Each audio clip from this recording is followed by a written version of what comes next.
مش ساعات كده وانت ماشي في الشارع او بتقابل ناس في اماكن عامة لأول مرة، سواء مجموعة او افراد، بتقابل اشخاص معينة بتحس ان هم، او يعني تحس ان هم مش يعني ان انت عارفهم من زمان رغم انك انت اول مرة تشوفه في حياتك. الاحساس ده حقيقي فعلا بيحصل عند ناس كتير، وليه بعض التفسيرات احب ان انا القي الضوء عليها.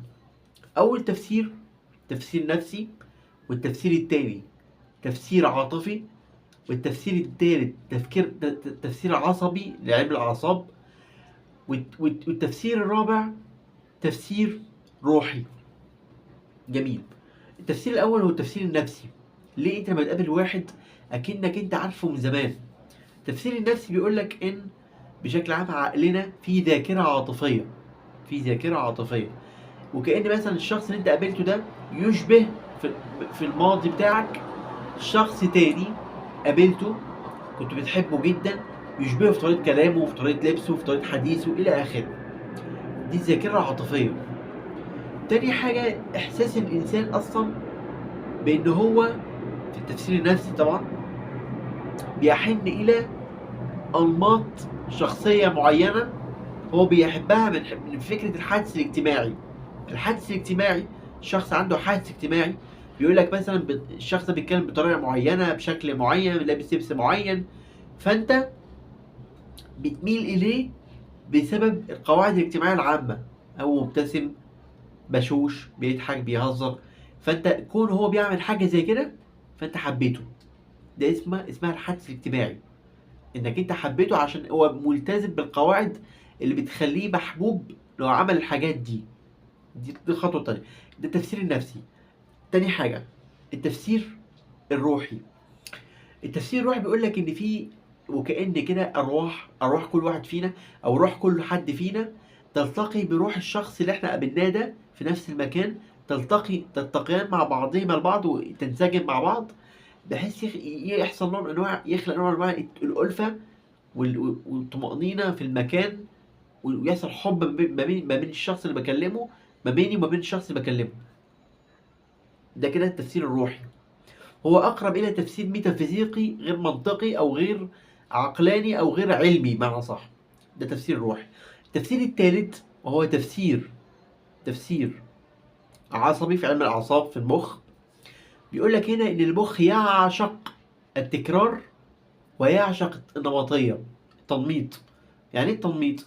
يعني مخنا بيحب جدا القوالب.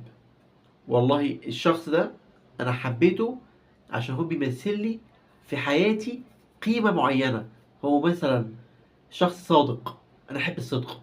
يعني انا في دماغي بحب الصدق، هو قالب الصدق جوه دماغي منسجم مع صفات الشخص اللي قدامي ده.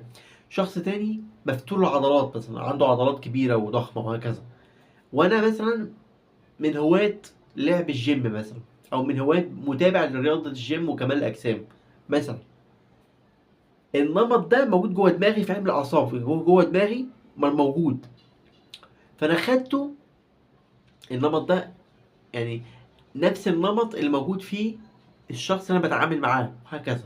الحاجات دي كلها محفوره جوه في علم الاعصاب، في دماغنا، في اعصابنا جوه دماغنا في الاعصاب. فده بيحفز عندنا مراكز في المخ، بيخلينا نتنشط ونتحفز لما نشوف الشخص ده. ليه؟ عشان هو في نمط معين من انماط شخصيته متلائمه مع نمط معين من انماط دماغنا في التفكير. احنا بنحب كذا وكذا، دي موجوده فيه هو، يبقى انا اذا بحبه هو عشان هو فيه كذا. فهمت قصدي؟